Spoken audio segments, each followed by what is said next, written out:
And when you have attained to the circlet, ultimately, because there's a lot of steps and a lot of plateaus and a lot of degrees in the inner temple that a person progresses toward step by step up to the light and so forth, and in plateaus and understandings and comprehensions and ways of perceiving. And when you have reached a level where you've gained a circlet, you've attained to a circlet, it means that you can hold the light at that level that you're dealing with, all the way around, not just a little part of it here and there, but all the way around, the entirety of it, at least on that level, and to some extent, and a sufficient extent, I guess we'll put it that way. And this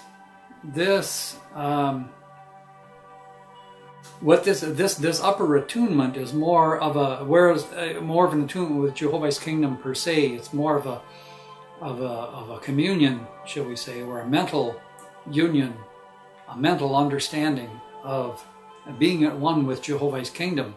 Whereas earlier with the soul and here, we were one in our sentiments, so to speak, with the Jehovah's Kingdom, with the Father's Kingdom.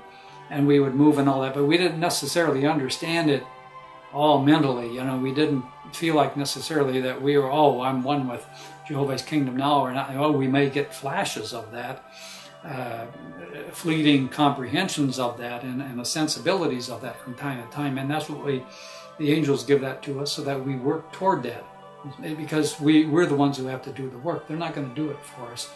No one can progress you in the inner temple. Only you can do that. No one else can do it. Only you. And people can help, of course, by illuminating certain things like we talked about before, the hall lights, lighting those up, and you go, oh, yeah, and all that. But a person still has to do the work themselves. Well, anyway, so at this level, the level of the circlet, and later the tiara, and later the crown, all that has to do with Jehovah's Kingdom and being in tune essentially with the Shem light of Jehovah's Kingdom. Now, when you get the circlet basically deals with the Rush, the soul light. And you're able to keep the soul light in a situation all the way around and everything. That's an attainment of the circlet. Generally speaking, you gain more than one. There may be a minimum number of circlets that a person has to gain before, and these circlets, though, even though you can gain more than one, and you can gain many, but they're still only seen as one circlet. You see, it's just like you can have many crowns, and all the different crowns are different, but they're still crowns. The same way with the circlet. But it still looks like one circlet. That's all it looks like. And but these give rise to a perception, sort of, and this is what I'm thinking. But like maybe the minimum number is 3, but I'm not 100% sure, or maybe it's 4 or 5. Because I never really thought about the minimum number before. But I think that it's possible that the requirement is that you need more than one. But in any event, whereas the circlet dealt essentially and basically with the Rush, with the tiara now is dealing with the Vas light. Okay, it's still with the Rush, but it's now in the Vas light. The person is now dealing also with the Vas light.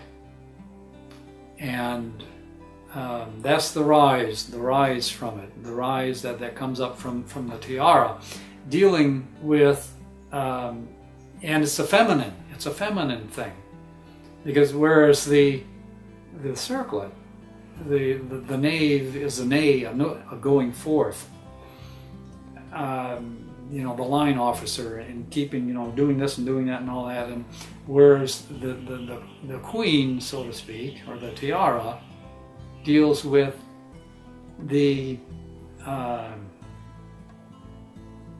nurturance of all, because she deals not only with the things of her, with the vase light, but also with the ruche light through the nave or the naves, actually, through all the different circlets.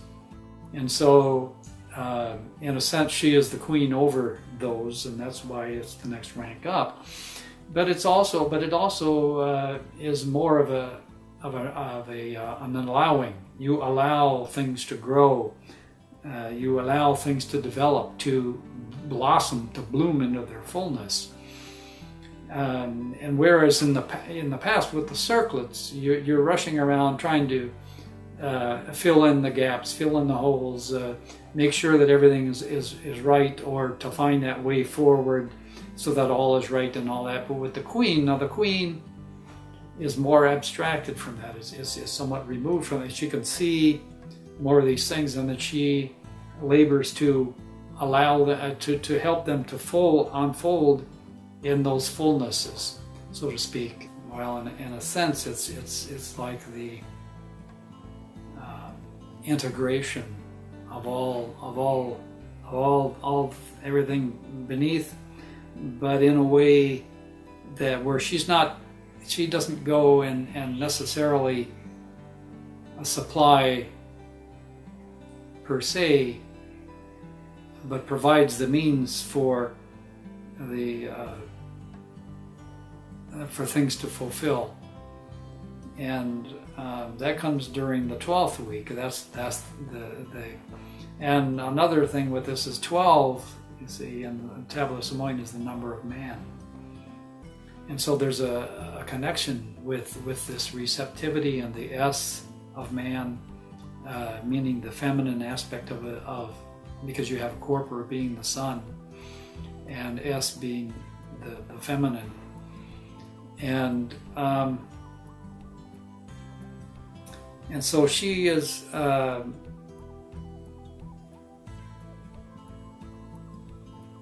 more the someone who when the waves get choppy, the naves are out there, trying to get all the lifeboats, secured or whatever, or making sure they're not going to sink and all that stuff. But she's the one who can like calm the sea, so to speak, with the tiara. And so it's more atmospherics in a sense, you might say, which also deals with atmospheria and the spirit. And so her thing is more like with that aspect of it, of life and of living. And then the following week, which is going to be where the crown comes in. Now the crown, now that goes to masculine again. But the crown is has all those things that are underneath, which is the tiara and the circlets.